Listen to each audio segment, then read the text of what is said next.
এটা 1 লক্ষ যুবক ছেলে হিন্দু ছেলেদেরকে রাজ্যের বাইরে বের করে দিয়েছে।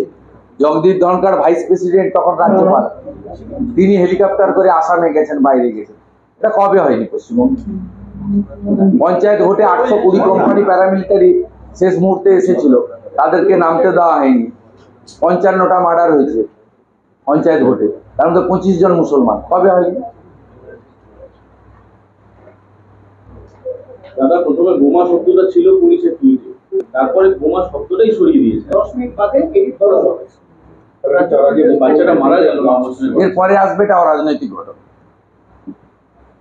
দ্বিতীয় পর্যায়ে আসবে এটা অরাজনৈতিক। এটা আইপ্যাক দেখে বলেছে বোমাটা উড়িয়ে দেবে, তখন পুলিশ গিয়েছে। শাসকের তরফ থেকে বলা হচ্ছে যে বিরোধীরা তাদের পরাজয়টাকে ঢাকছে, এই মেয়েটার মৃত্যুটাকে সামনে রেখে এগোচ্ছে।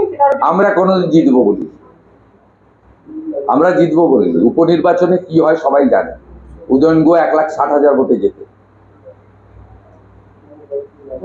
মমতা ব্যানার্জি 56,000 ভোটে যেতে, ভবানীপুরে আমরা 27,000 ভোট পাই।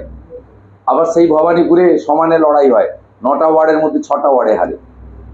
সব কথা বলে লাভ নেই। শান্তিপুরের মতো জায়গায় আমরা 60,000 ভোটে হারি, আবার 30,000-এ জিতি। ওগুলো বলে কোনো লাভ নেই। এই মানিকতলাতে 3,000 গ্যাপ আছে, 60,000 ভোটে শক্তি পান্ডে জিতেছে। কালকে ভোট করুন তো জেনারেল ইলেকশন, 60,000-এর মধ্যে কটা শূন্য উড়ে যায় পাশ থেকে, দেখবেন। বলে লাভ কি? আমি কখনো বলিনি, আমি বাস্তববাদী লোক, আমি এই চিত্র দেখে নিয়েছি। বামফ্রন্টের সময় গুন্ডারা ছিল, কিন্তু এখন তো আরো দুটো শক্তি কাজ করছে, আইপ্যাক আর পুলিশ।